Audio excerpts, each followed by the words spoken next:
எல்லாருக்கும் happy good afternoon. எல்லாரும் நல்லா இருப்பீங்க இல்லையா? இதுவரைக்கும் கர்த்தர் நம்ம வாழ்க்கையில் எவ்வளோ கஷ்டங்கள், பாடுகள், நிந்தைகள், அவமானங்கள், இழப்புகள் எல்லாருடைய லைஃப்லையும் இல்லையா? நம்ம இங்கே இருக்கக்கூடிய பிள்ளைகள் வாழ்க்கையில் எல்லாருடைய லைஃப்லையும் எவ்வளோ கடினமான பாதைகளை நீங்கள் கடந்து வந்திருப்பீங்க. அது உங்களுக்கும் கர்த்தருக்கும் மட்டும்தான் தெரியும் இல்லையா? மனுஷங்களுக்கு தெரிஞ்சிருக்காது. ஆனாலும் இவ்வளோ பாடுகள்லையும் ஒவ்வொரு நாளும் நம்மளோடு கூட இருந்து நம்மளை வழி நடத்தி இல்லையா, அவருடைய கண்மணிக்குள் வைத்து பாதுகாத்து இரவும் பகலும், பகலிலே வெயிலாயிலும் இரவிலே ஒவ்வொன்றிலும் நம்மளை கூட இருந்து பாதுகாத்து வழி நடத்தின தேவனுக்கு நம்ம இருதயத்தின் ஆழத்துலேருந்து எல்லாரும் ஒரு செகண்ட் நம்ம நன்றி செலுத்துவோம். கர்த்தர் நல்லவர், அவருடைய நாமம் மகிமைப்படுவது. ஒரு நிமிஷம் நம்ம கண்களை மூடி ஜெபிப்போம். ஆண்டவருடைய வார்த்தைக்காக கடந்து போகிறதுக்கு முன்னாடி, தகப்பனே இந்த நல்ல வேலைக்காக உமக்கு கோடி ஸ்தோத்திரப்பா.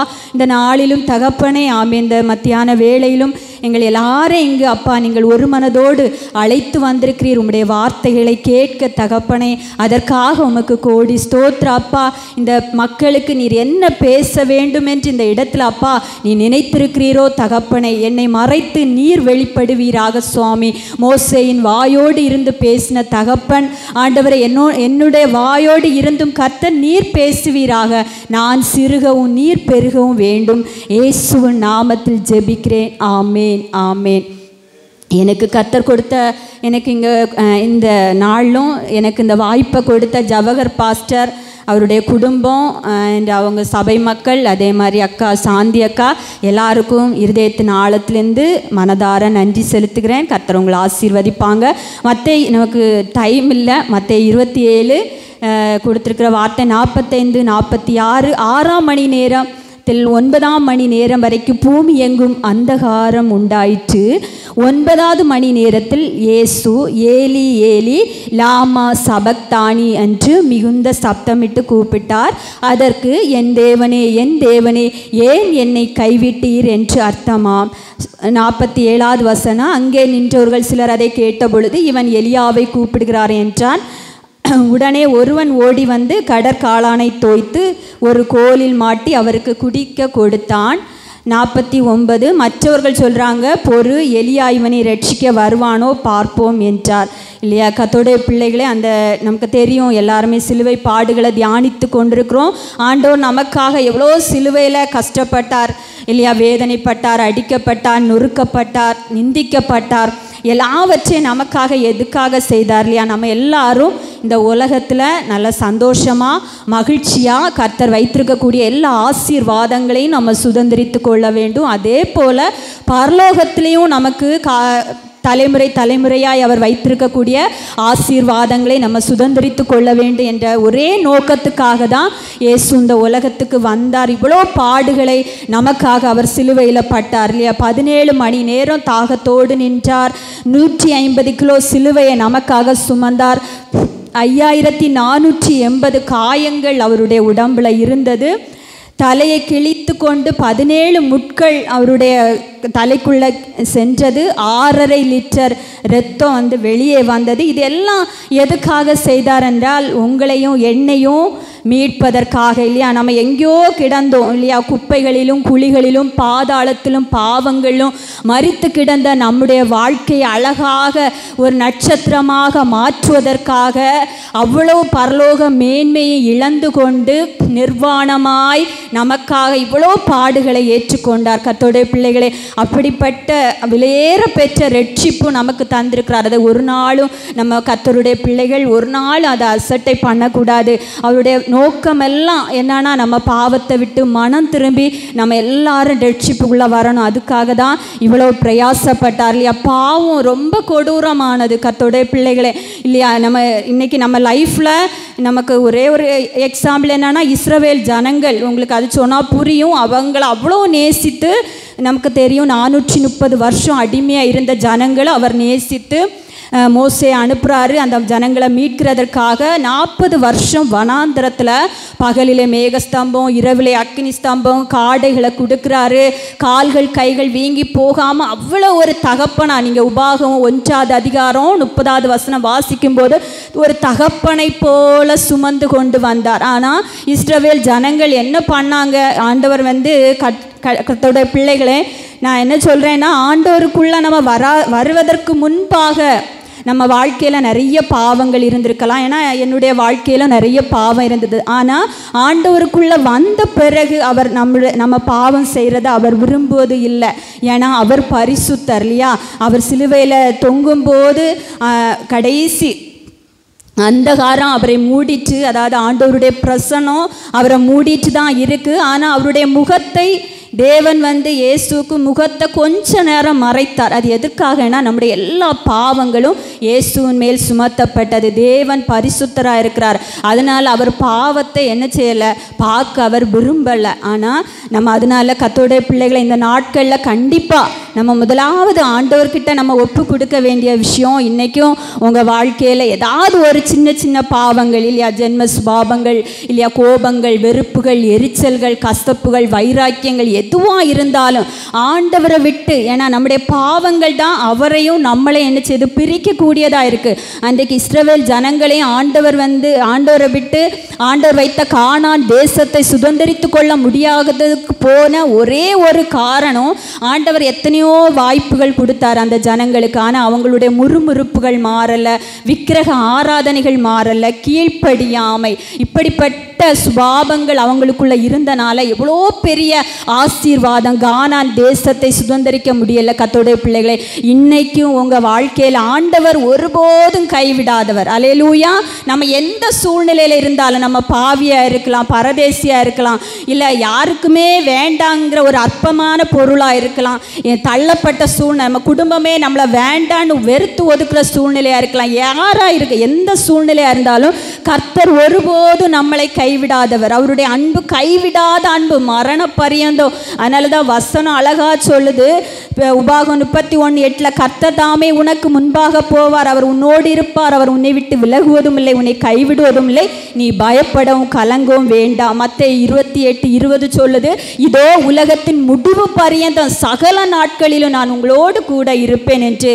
அதே மாதிரி யோவான் 14:16 சொல்லுது, நான் பிதாவை வேண்டிக் கொள்வேன், அப்பொழுது என்றென்றைக்கு உங்களுடனே கூட இருக்கும் படிக்கு சத்திய ஆவியாகிய வேறொரு தேற்றரவாளனை உங்களுக்கு தந்தருவார். அப்போ எல்லா விதத்திலும் பிதாவும் நம்மளை விட்டு விலக மாட்டேன்னு சொல்கிறாரு.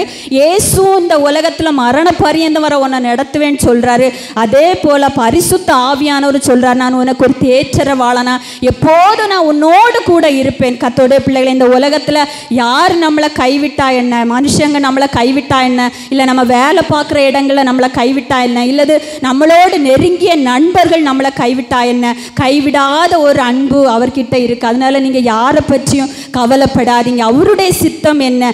ஏசப்பா இந்த உலகத்தில் வாழ்ந்த நாட்கள் 33.5 வருட காலத்தில் 3.5 வருட காலம் அவர் எதுக்காக வந்தார், அதை மட்டும் நம்ம யோசிக்கணும் இல்லையா? பிதாவுடைய சித்தத்தை நிறைவேற்றுவதற்காக வந்தார் இல்லையா? காணாமல் போன ஆடுகள், எங்கெல்லாம் நொறுங்கி போய் கைவிடப்பட்டு கிடந்த ஆடுகள் இருந்தாங்களோ அவங்கள எல்லாம் தேடி தேடி போய் அற்புதங்கள் செய்து, அடையாளங்கள் செய்து, விடுதலையாக்கி, அவங்கள ரட்சிப்புகளை நடத்தி, அந்த ஆடுகளை எப்படியாவது என் தகப்பன்ட்ட கொண்டு போங்கிற அப்படிப்பட்ட ஒரு பாரத்தோடு அந்த 3.5 வருஷ காலம் அவர் சுற்றி திரிந்தார். கர்த்தருடைய பிள்ளைகளே, இன்றைக்கும் நம்ம கிட்ட அதே தான் அவர் எதிர்பார்க்குறாரு இல்லையா?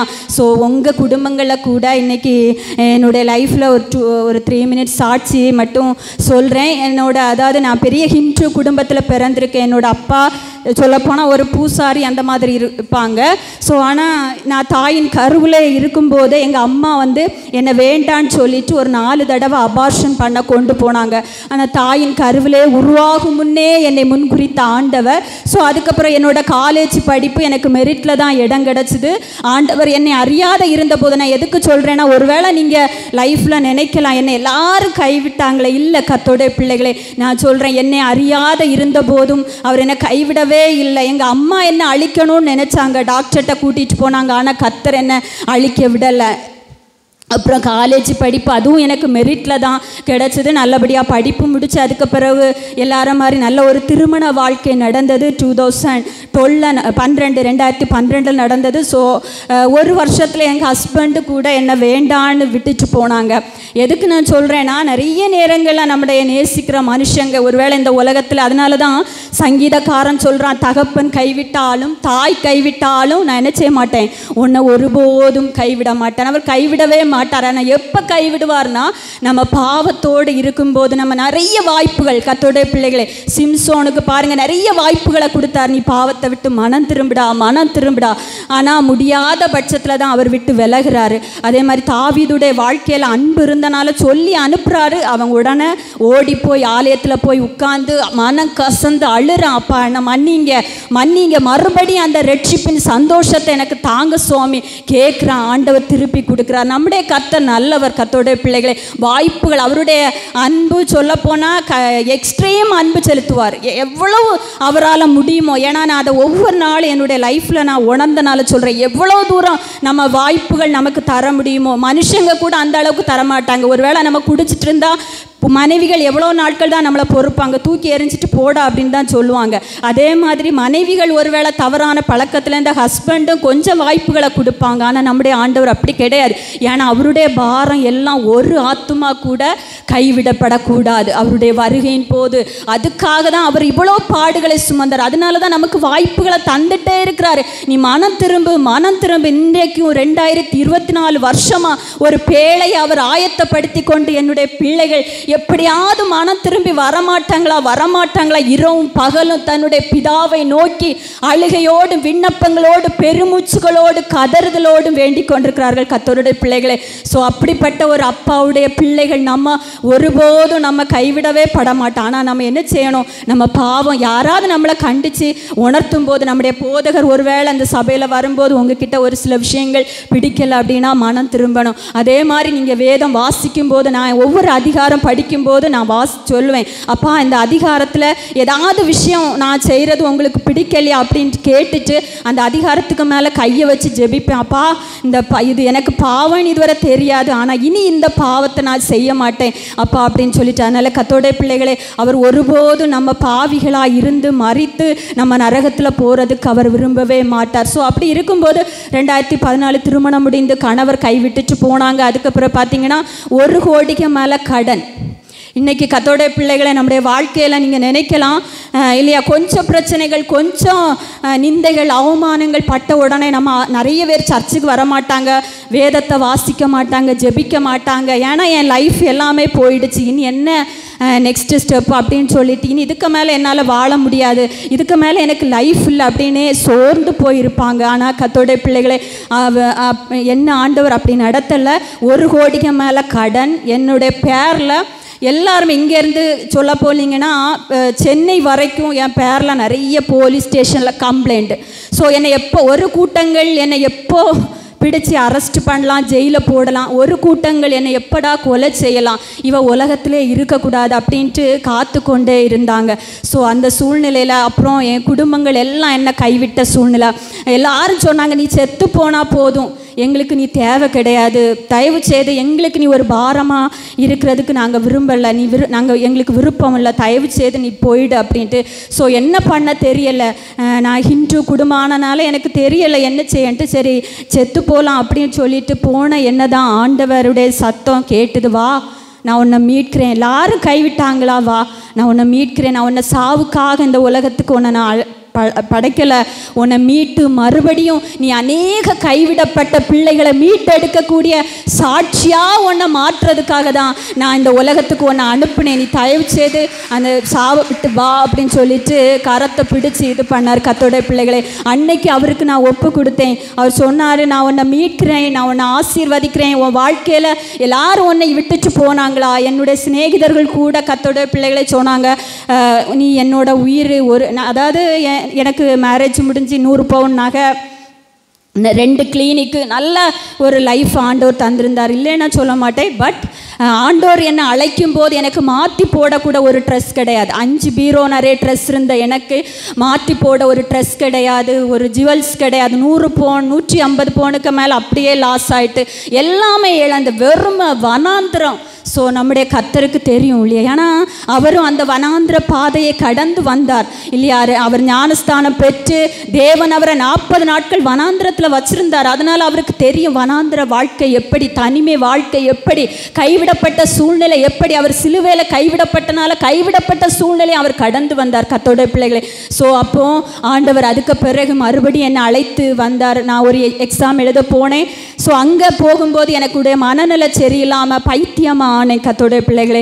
ஸோ இதெல்லாம் தான் என்னுடைய சூழ்நிலை. அப்போது ஆண்டவர் சொன்னார் எல்லாத்தையும் விட்டுட்டு திரும்ப மறுபடியும் என் வாழ்க்கையை கட்டுவித்தார் கர்த்தருடைய பிள்ளைகளை.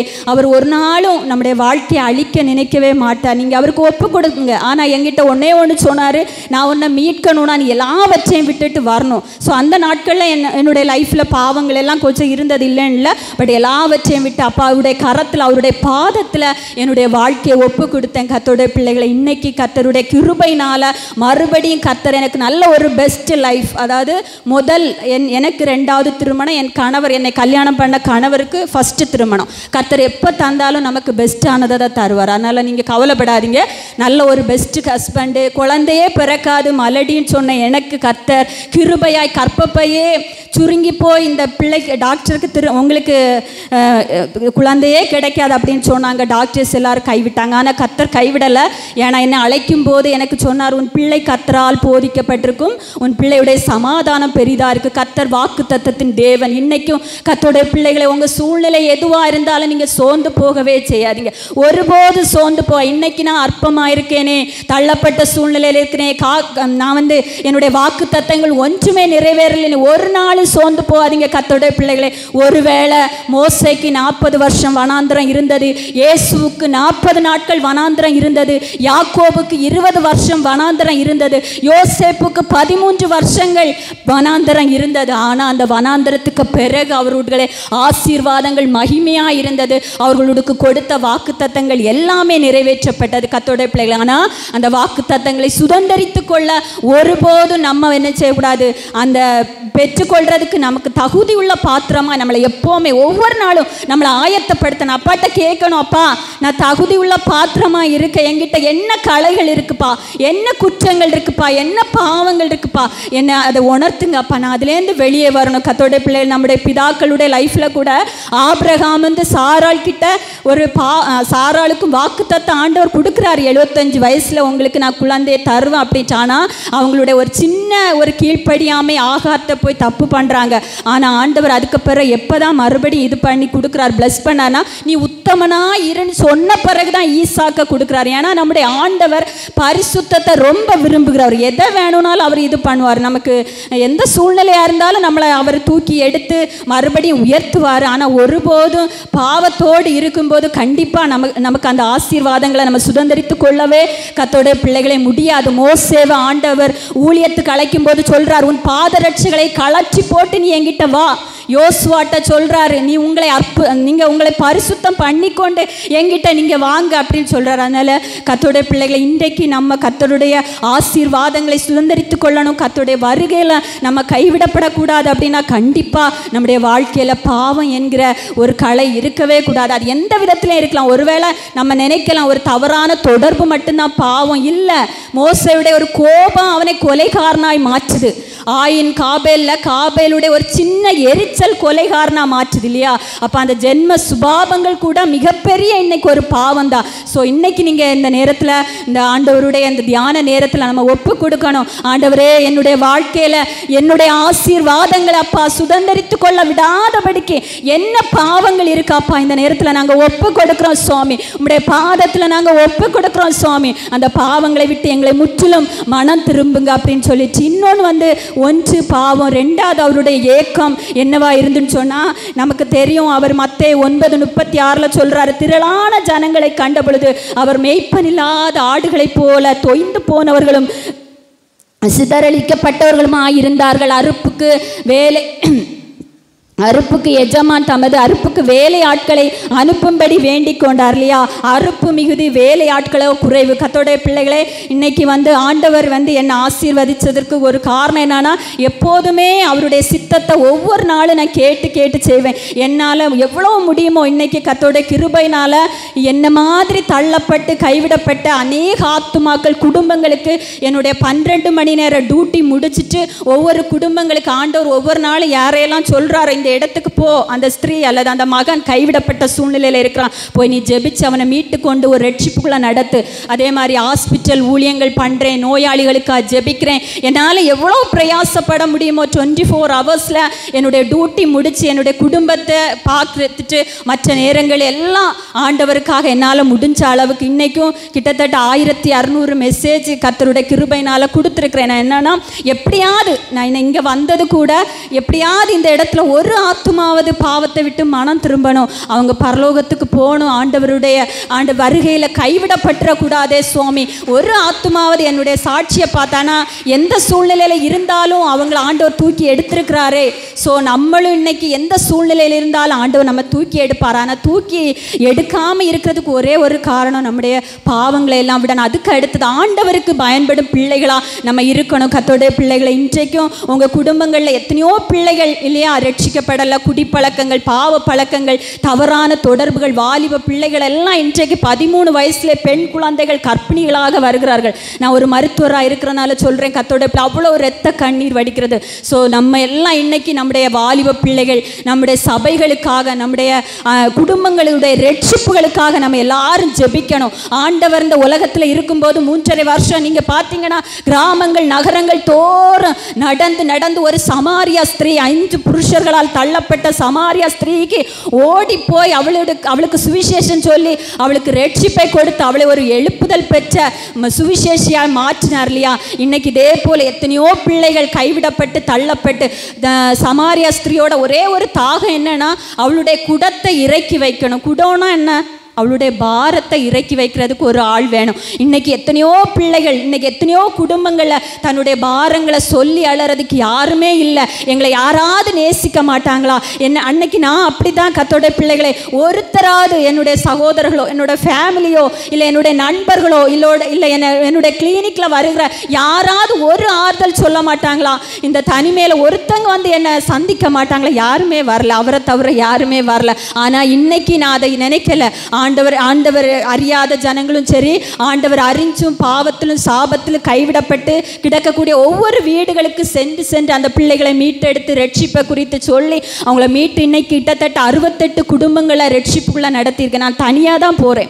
ஆண்டவர் எனக்கு வாக்குத்தத்தம் பண்ணார், மோசேயோடு இருந்தது போல நான் உன்னோடு கூட இருப்பேன். இன்னைக்கு உங்கள் ஒவ்வொருத்தருக்கும் மேலே கர்த்தருடைய பிள்ளைகளை விலையேற பெற்ற அபிஷேகம் வச்சிருக்கார். பேதுரு மீன் பிடிக்கிறவன் தான், ஆனால் அவனுடைய வார்த்தையின் வல்லமையினால ஒரே ஒரு பிரசங்கம். இன்னைக்கு நீங்க எல்லாருமே நினைக்கலாம், எனக்கு என்ன குவாலிஃபை இருக்கு, என்ன தகுதி இருக்கு ஆண்டவருடைய ஊழியம் செய்ய? ஒரு தகுதியும் தேவையில்லை. கர்த்தருடைய பிள்ளை அவர் தகுதியை பார்த்து வருகிறவரே கிடையாது. அவருக்கு தேவை நீங்கள் அவர்கிட்ட போய் சரண்டர் ஆகினா போதும். அப்பா நீங்கள் எனக்கு போதும்னு சொன்னால் போதும். வேறு எந்த தகுதியும் மனுஷங்களை போல் பார்க்கவே மாட்டார். மனுஷங்களுக்கு உங்களுக்கு வேலை இருக்கா, படிப்பு இருக்கா, பணம் இருக்கா, அந்தஸ்து இருக்கா, அழகு இருக்கா, மனுஷங்க பார்ப்பாங்க. ஆனால் ஆண்டவர் மனுஷத்தை பார்க்க மாட்டார்.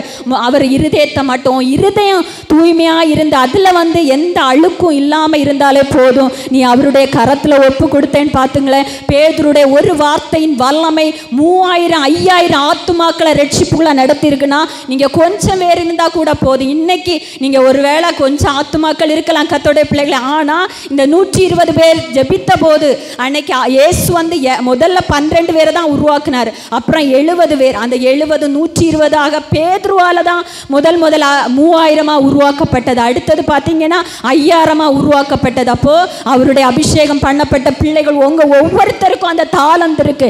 இன்னைக்கு நீங்க நினைச்சீங்கன்னா இரவும் பகலும் சபையில ஜெபிக்கிற பிள்ளைகளா இருந்தீங்கன்னா கண்டிப்பா உங்க சபை நிரம்பி வழியும், சபையுடைய எல்லைகள் விரிவாகும், உங்க குடும்பங்கள் கட்டப்படும், உங்க தனிப்பட்ட வாழ்க்கைகள் கட்டப்படும். உங்க குடும்பங்களை யாரெல்லாம் ரட்சிக்கப்படலையோ கர்த்தருடைய பிள்ளைகளை எல்லாரும் ரட்சிப்படைந்து இந்த சபையில வருவாங்க. அதுல எந்த மாற்று மாற்றம் இல்லை. ஆனால் இயேசு வந்து பிரயாசப்பட்டதுக்கு பலன்தான் அவருக்கு தேவன் அவரை இன்றைக்கு அவரோட இருத்தி வச்சிருக்கார் வலது பாரிசத்தில். நம்முடைய பிரயாசங்களை விரும்புகிற ஆண்டவர். கர்த்தருடைய பிள்ளைகளை, இன்னைக்கு இந்த நிலைமையில நான் வந்திருக்கிறேன்னா கர்த்தருடைய பிள்ளைகளை, இரவும் பகலும் எந்த நேரம் நான் டியூட்டியில் இருந்தால் கூட இந்த பைபிள் என்னை விட்டு போகாது. டியூட்டியில் இருந்தாலும் பைபிள் வாசிச்சுட்டு அங்கே இருக்கக்கூடிய நோயாளிகள் டாக்டர்ஸுக்காக ஜெபிச்சுட்டே இருப்பேன். அதே மாதிரி டெய்லி சர்ச்சுக்கு போவேன். இன்றைக்கு நான் 2016 ரட்சிக்கப்பட்டேன். 2025 ஆக போது டெய்லி 1 மணி நேரமாவது முழங்கால் படிட்டு தேசங்களுக்காக, சபைகளுக்காக, அழிந்து போகிற ஆத்துமாக்களுக்காக 1 மணி நேரமாவது முழங்கால் படிட்டு கண்ணீரோட ஜெபிப்பேன். கர்த்தருடைய பிள்ளைகளே, இரவு முழுவதும் ஆலயத்தில் போயிருந்து ஜெபிச்சுட்டே இருப்பேன். ஆண்டவரே, என் சபை ஆசீர்வதிக்கப்படணும், எல்லா சபைகளும் ஆசீர்வதிக்கப்படணும், எல்லா சபைகளும் இந்த கடைசி காலத்தில் ஒரு எழுப்புதல். நான் ஒன்னே ஒன்று சொல்கிறேன், நீங்கள் இன்னைக்கு நினைக்கலாம், என்னுடைய சபை நான் போகும்போது சண்டே மட்டும்தான் திறந்திருந்தது. அதுக்கப்புறம் ஆண்டவர் ஒரு பாரத்தை, இந்த கடைசி நாட்கள் என்னுடைய வருகை சமீபமாக இருக்கிறது, எல்லாரும் தூங்கி கொண்டே இருக்காங்க, நீ சபைக்காக ஜெபி. இரவு முழுவதும் விழித்திருந்து 40 நாட்கள் ஒன்றுமே சாப்பிடலை. விழித்திருந்து 1 கப்பு டீ, 20 கிலோ வெயிட் குறைச்சி 40 நாட்கள் ஒன்றுமே சாப்பிடாம ஆண்டவர் சமூகத்தில் காத்திருந்தேன். கர்த்தருடைய பிள்ளைகளை, இன்றைக்கி எங்கள் சபை 24 மணி நேரம் திறக்கப்பட்டு இரவும் பகலும் விழித்திருந்து ஜெபிக்கிறாங்க. ஸோ எதுக்கு நான் சொல்கிறேன்னா, நம்ம ஒருத்தருடைய ஜெபம் நம்ம தனிப்பட்ட வாழ்க்கை, நம்முடைய குடும்பங்கள், நம்முடைய சபைகள், நம்ம எங்கெல்லாம் போகிறோமோ கர்த்தருடைய பிள்ளைகளே, உங்களுடைய அபிஷேகம் ஒரு திறக்கப்பட்ட ஊற்றாய் அது போய்கொண்டே இருக்கும். அது நீரூற்றாய் போய்கொண்டே இருக்கு. நீரூற்று ஒருபோதும் வற்றாது. உங்களுக்கு தெரியும்ல, நீரூற்று அது ஊறிக்கொண்டே இருக்கும், ஒருபோதும் அது வற்றாது. அதே போல் உங்கள் மேலே இருக்கக்கூடிய அபிஷேகத்தை நீங்கள் அப்படியே வச்சுட்டு தூங்கிட்டு இருந்தீங்கன்னா இயேசு சொல்கிறாரு, டே பேதுரு 1 மணி நேரமாக நீ ஜெபிட. அவன் ஜெபிக்கலை. பிறகு உங்களுக்கு தெரியும், அவன் சாத்தான் கையில் இதுபட்ட ஆண்டவரையே சபிக்கவும் சத்தியம் பண்ணி மீற தொடங்கினது. அதனால் இன்னைக்கு கர்த்தருடைய பிள்ளைகளை கொஞ்சம் பிரயாசப்படுங்க, கொஞ்சம் தூக்கங்களை உதறி வைங்க, உங்கள் முழங்கால்களை முடக்குங்க. என் முழங்கால ரத்தம் வர்றது வரைக்கும் என்ன ஆண்டவர் ஜெபிக்க வைப்பார் அப்படின்னு நான் சொல்கிறேன். இன்னைக்கு ஈஸியாக வந்து இதெல்லாம் நான் பெற்றுக்கொண்டேன் நான் சொல்ல முடியாது. முழங்கால ரத்தம் வர்றது வரைக்கும் நான் சர்ச்சில் போய் ஆண்டவர் சமூகத்தில் நின்று ஜெபிச்சுட்டே இருப்பேன். ஸோ அப்படியெல்லாம் ஜெபிச்சு எவ்வளோ கண்ணீர் ஜெபங்கள், எவ்வளோ மன்றாட்டு ஜெபங்கள், எவ்வளோ உபவாச ஜெபங்கள், எவ்வளோ திறப்பின் ஜெபங்கள், இதெல்லாம் அவர் என்ன அப்படி தான் நடத்தினார். நீ பிரயாசப்படு, அதோடைய பலனை வந்து நீ கண்டிப்பாக உனக்கு நான் தருவேன். உன்னுடைய கிரியைகளுக்கு பலன் உண்டு. கர்த்தருடைய பிள்ளைகளை, நீங்கள் எந்த அளவுக்கு பிரயாசப்படுகிறீங்களோ நிச்சயமா இன்னைக்கு ஒருவேளை நீங்கள் கண்ணீரோடு இருக்கலாம். என் குடும்பம் இதுவரை ரட்சிக்கப்படலையாப்பா, என் ஹஸ்பண்ட் ரட்சிக்கப்படலையா, என் பிள்ளைகள் ரட்சிக்கப்படலையாப்பா, என்னுடைய சமுதாயத்தில் யாருமே, என்னுடைய கிராமங்களில் ரட்சிக்கப்படலையே. உங்களை வேதனைகளை அறிந்து நீங்கள் திறப்பில் நின்று ஜெபிச்சு பாருங்களேன். கர்த்தர் உங்கள் ஒருத்தருடைய ஜெபத்தை கேட்டு 3000 ஆத்துமாக்களை இந்த தேசத்தில், இந்த இடத்துலேருந்து கொண்டு வர அவர் வல்லவராயிருக்கிறார். ஆனால் அவர் விரும்புறது நீ சோதனைக்குட்படாதபடி, நாம சோதனைக்குட்படாதபடி விழித்திருந்து ஜெபிக்கணும். நம்முடைய வாழ்க்கையில் அதுதான் அவர் கரெக்டாக ஏசப்பா நமக்கு என்ன, அவருக்கு லைஃப்பை நான் தியானிக்கும் போது எனக்கு அவர்கிட்ட பிடிச்ச விஷயமே எல்லாமே அவர் நீட்டாக செய்கிறார். நம்ம ஏன் சோதனையில் விழுறோம்? நம்ம விழித்திருந்து ஜெபிக்கலை இல்லையா? நம்ம விழித்திருந்து ஜெபிக்கல, அடுத்த நாள் நம்ம பிரச்சனையை மேற்கொள்ள முடியலை. எனக்கு என்னுடைய கடினமான தருணங்களில் போலீஸ் ஸ்டேஷனில் நான் போய் நிற்பேன். அப்போது நிற்கும்போது பைபிளை மட்டும்தான் கொண்டு போவேன். அந்த பிரச்சனையை சமாளிக்கிறதுக்கு ஆண்டவர் எனக்கு அதுக்கு முந்தின நாள் நைட்டு ஃபுல்லாக முழங்கால் படிட்டு ஜெபிக்க வைப்பார். அப்படின்னு ஜெபிச்சாதான் மறுநாள் அந்த பிரச்சனையை மேற்கொள்கிறதுக்கு எனக்கு பலன் கிடைக்கும். ஸோ அது எதுக்காக சொல்ல, அதனால் கர்த்தருடைய பிள்ளைகள், இந்த உலகத்தின் பாடுகள் உங்களை ஒன்று செய்யாது இல்லையா? ஆண்டவர் சொல்கிறார், கடைசி அதாவது உபத்திரவங்கள் உண்டு இல்லையா? உலகத்தின் முடிவு பரியந்த வரைக்கும், இன்னைக்கு நீங்கள் கடைசி வரைக்கும் இந்த உலகத்தை விட்டு போகிறது வரைக்கும் உங்களுக்கு உபத்திரவங்கள் உண்டு. ஆனால் நீங்கள் திடன் கொள்ளுங்கள், நான் உலகத்தை ஜெயித்தேன். ஏசப்பா எப்படி ஜெபித்தார் நீங்கள் பார்த்தீங்கன்னா பைபிளை வாசித்து பாருங்க. கர்த்தருடைய பிள்ளைகளை, எப்போதுமே தேவனுடைய உறவிலிருந்து அவர் வெளியேறவே இல்லை. இந்த நம்முடைய பாவங்கள் சுமத்தப்பட்ட அந்த ஒரு டைமை தவிர மற்ற எந்த டைமும் நீங்கள் பாருங்களேன், ஊழியம் நடத்தும் போதும் இரவில் ஜெபிக்கிறார், அதிகாலை ஜெபிக்கிறார், ஊக்கத்தோடு ஜெபிக்கிறார். இந்த சிலுவையை மேற்கொள்றதுக்கு முன்னாடி கூட கெத்செமனே தோட்டத்தில் அதிக ஊக்கத்தோடு பலத்த சத்தத்தோடு ஜெபித்தார் நம்ம பார்க்குறோம். இன்னைக்கு நம்ம வாழ்க்கையில் ஏன் நமக்கு சிலுவைகளை மேற்கொள்ள முடியலை? நம்ம ஜெபிக்கலை, நம்ம ஊக்கமாக ஜெபிக்கலை. இயேசு நமக்கு கற்பித்தது ஒன்று, நீங்கள் ஜெபிச்சிங்கன்னா நான் எப்படி சிலுவையை மேற்கொண்டேனோ அதே போல் போல உங்களுக்கு முன்பாக வைத்திருக்கக்கூடிய சிலுவைகளையும் நீங்க கண்டிப்பா மேற்கொள்வீங்க. கர்த்தருடைய பிள்ளைகளை இன்னைக்கு ஒன்றுக்கும் சோர்ந்து போகாதீங்க. ஒவ்வொரு நாளும் ஆண்டவர்கிட்ட கேளுங்க. அதே மாதிரி அவருடைய நல்ல கேரக்டர், அவருடைய சித்தத்தை செய்தார். நீங்க பாருங்க, இயேசுவை குறித்து அவர் தேவன் இந்த உலகத்துக்கு எதுக்காக அனுப்புனாரோ அந்த திட்டங்களை எல்லாம் இயேசு நிறைவேற்றினார். வேத வாக்கியங்கள் எல்லாம் அவரை குறித்து நிறைவேற்றப்பட்டது. தீர்க்க தரிசனங்கள் எல்லாம் நிறைவேற்றப்பட்டது. அவருக்கு கொடுத்த ஊழியத்தை எல்லாம் அவர் நிறைவேற்றினார். அவருக்காக இந்த உலகத்தை இயேசுவை எதுக்காக அனுப்புனாரோ எல்லாவற்றையும் அவர் முடிந்ததுன்னு சொன்னார். அது கரெக்டாக எல்லாவற்றையும் பர்ஃபெக்டாக பண்ணுறதுக்கு தேவன் அவனுக்கு பலனை கொடுத்தார். அவருக்கு பலனை கொடுத்தார். அதே தான் நான் இந்த நாட்களில் உங்ககிட்டேன்னு சொல்ல விரும்புகிறேன். நம்முடைய வாழ்க்கை அவருடைய ஆரம்பம் அற்பமாக இருக்கலாம். கர்த்தருடைய பிள்ளைகளை, இயேசுடைய ஆரம்பம் அவர் பிறக்கிறதுக்கு ஒரு சத்திரத்தில் கூட இடம் கொடுக்கல இல்லையா? இன்னைக்கு என்னுடைய வாழ்க்கையில் நான் பிறந்த டைம் கூட என் வீட்டில் என் பாட்டி சொன்னாங்க, சின்ன ஒரு குடிசை வீடு தான், ஒரே ஒரு ரூம் தான், இந்த வீட்டில் இந்த குழந்தையை படுக்க வைக்கக்கூடாது, தூக்கி வெளியே போடு. ஆனால் ஆரம்பம் அற்பமாக இருக்கலாம். கர்த்தருடைய பிள்ளைகளை, இயேசுக்கு கூட சத்திரம் கூட கிடையாது. அவருக்கு இரவல் வீடு, இரவல் படகு அவருடைய ஊழியம் இல்லையா? இரவல் கல்லறை, இரவல் கழுதை எல்லாமே அவருக்கு இரவலாக இருந்தது. ஆனாலும் அவர் சொன்னார் இல்லையா, அதிபதி வருவான், என்கிட்ட ஒன்றுமே இல்லை, ஆனால் தேவனுடைய சித்தத்தை அவர் நிறைவேற்றினார். அதுதான் ரொம்ப முக்கியம். இன்னைக்கு நம்ம பெரிய ஆசீர்வாதமாக நீங்கள் இருக்கிறீங்களோ இல்லையா, அது முக்கியம் கிடையாது. தேவனுடைய சித்தத்தை நீங்கள் நிறைவேற்றும் போது எல்லாமே உங்களுக்கு கொடுக்கப்படும். அவர் என்ன சொல்கிறார்? முதலாவது தேவனுடைய ராஜ்யத்தை நீதியை நீ தேடுகிற பிள்ளையா இரு, மீதி எல்லாவற்றையும் நான் உனக்கு கொடுப்பேன். அதனால் கர்த்தருடைய பிள்ளைகளை, நான் உங்ககிட்ட சொல்லி முடிக்கிறேன். ஸோ தயவு செய்து யாருமே இந்த உலகத்தில், நீங்கள் இந்த சபையில் வந்திருக்கிற பிள்ளைகள் எந்த சூழ்நிலையில் இருந்தாலும் நீங்கள் ஒருபோதும் நீங்கள் சோர்ந்து போகாதீங்க. ஒருவேளை கைவிடப்பட்டிருக்கலாம், தளர்ந்து போயிருக்கலாம், ஏதோ ஒரு துக்கங்கள் உங்கள் இருதயத்தில் வதைத்து கொண்டிருக்கலாம். எந்த சூழ்நிலையிலும் கைவிடாத ஒரு தேவன் உங்கள் கூட இருந்து உங்களை மரண பரியந்தம் வரைக்கும் வழி நடத்துவார். கர்த்தர் உங்களை ஆசீர்வதிப்பாங்க. நானும் உங்களுக்காக, உங்கள் சபைகளுக்காக தொடர்ந்து ப்ரேயர் பண்ணுறேன். நீங்களும் எங்களுக்காக ப்ரேயர் பண்ணுங்கள். இப்போ எல்லாரும் கண்ணை மூடுங்க. ஒரு நிமிஷம் உங்களுக்காக ப்ரேயர் பண்ணி நான் முடிக்கிறேன். தகப்பனே, இந்த நல்ல வேலைக்காக உமக்கு கோடி ஸ்தோத்திரம் அப்பா. தகப்பனே, இந்த நேரத்தில் அப்பா நீர் என்ன வார்த்தை இந்த சபைக்கு பேச வேண்டும் என்று ஆண்டவரே என்னோடு பேசினீரோ அப்பா, அந்த வார்த்தைகளை கொடுக்க நீ சித்தமாக இருந்தீர். அதற்காக உமக்கு ஸ்தோத்திரம். இந்த நேரத்தில் தகப்பனே, ஆமென், ஸ்தோத்திரம். வரும் நாட்களில் தகப்பனே இந்த சபையில் மிகப்பெரிய ஒரு எழுப்புதல் உண்டாகட்டும் அப்பா, உண்டாகட்டும் தகப்பனே. ஆமென், ஸ்தோத்திரம். வானத்து நட்சத்திரங்களை போல, கடற்கரை மணலை போல அப்பா ஆத்துமாக்களை இந்த சபைக்கு நீங்க கொடுங்க தகப்பனே. ஆமென், ஸ்தோத்திரம் அப்பா. மந்தைகளாக ஆத்துமாக்கள் கடந்து வரட்டும் சுவாமி, வரட்டும் அப்பா. ஒரு ஆத்துமா கூட ஆமென், ஸ்தோத்திரம் அப்பா, ஸ்தோத்திரம், கைவிடப்பட்டு விடக்கூடாது தகப்பனே. ஆமென், ஸ்தோத்திரம். என் தேவனால் கூடாத காரியம் ஒன்றுமில்லை அப்பா. இரவும் பகலும் விழித்திருந்து ஜெபிக்கக்கூடிய ஜாமக்கார பிள்ளைகளை இந்த சபையில எழுப்புங்க அப்பா. ஆபிரகாம்களை எழுப்புங்க, தானியேல்களை எழுப்புங்க அப்பா, எஸ்தர்களை எழுப்புங்க தகப்பனே, தெபேராக்களை எழுப்புங்க சுவாமி, ஸ்தேவான்கள் எழும்பட்டும் அப்பா. ஒரு பெரிய எழுப்புதல் அக்கினி பற்றி எரியட்டும் அப்பா. ஒவ்வொரு பிள்ளைகள் மீதும் ஒரு அக்கினி அபிஷேகம் இந்த நேரத்தில் ஊற்றப்படட்டும் அப்பா. இன்னும் வல்லமையாய் உமக்காக எழும்பி பிரகாசிக்கட்டும் அப்பா. எல்லா தூசிகளை கன நித்திரைகளை உதறிவிட்டு ஆண்டவரே உமக்காக எழும்பி பிரகாசிக்கட்டு தகப்பனே அப்பா. இந்த நேரத்திலும் பிள்ளைகளுடைய இருதயத்தின் வேண்டுதல்களை கர்த்தர் நிறைவேற்றி கொடுப்பீராக அப்பா. என்னென்ன வேண்டுதல்களோடு வந்திருக்கிறார்களோ சுவாமி ஆண்டவரே, வியாதி படுக்கைகள் எல்லாம் ஒவ்வொரு குடும்பங்களை விட்டு இயேசு நாமத்தில் வெளியேறட்டும் தகப்பனே. எல்லா கேன்சர் கட்டிகள் மறையட்டும் அப்பா, சுகர் டயபெட்டிக் மறையட்டும் தகப்பனே. ஆமென், ஸ்தோத்திர. திருமண தடைகள் மாறட்டும், மலட்டு கற்பங்கள் எல்லாம் திறக்கப்படட்டும், கடன் தரித்திரங்கள் வனாந்திரங்கள் மாறட்டும் சுவாமி. பிள்ளைகளுடைய அழுகைகள் எல்லாம் ஆமென் சந்தோஷமாய் மாறட்டும் அப்பா. ஆண்டவரே ஆமென். ஒரு சந்ததி கர்த்தரை சேவிக்கும் தலைமுறை இந்த பிள்ளைகளுடைய சந்ததிகள் உம்முடைய ஆமென் ஸ்தோத்திரமை சேவிக்கிற தலைமுறைகளாக மாறட்டும் தகப்பனே. ஆண்டவரே, பாஸ்டர் மனைவி குடும்பங்களை ஆசீர்வதிங்க அப்பா. வல்லமையா எடுத்து இன்னும் பயன்படுத்துங்க அப்பா. தேவைகளை எல்லாம் சந்தித்து கொடுங்க அப்பா. ஒரு திறக்கப்பட்ட ஊற்று அவர்களுடைய குடும்பத்தில் உண்டாகட்டும் அப்பா. ஒரு ரெகோபாத்தை அந்த குடும்பத்துக்கு கட்டளை இடுங்க சுவாமி.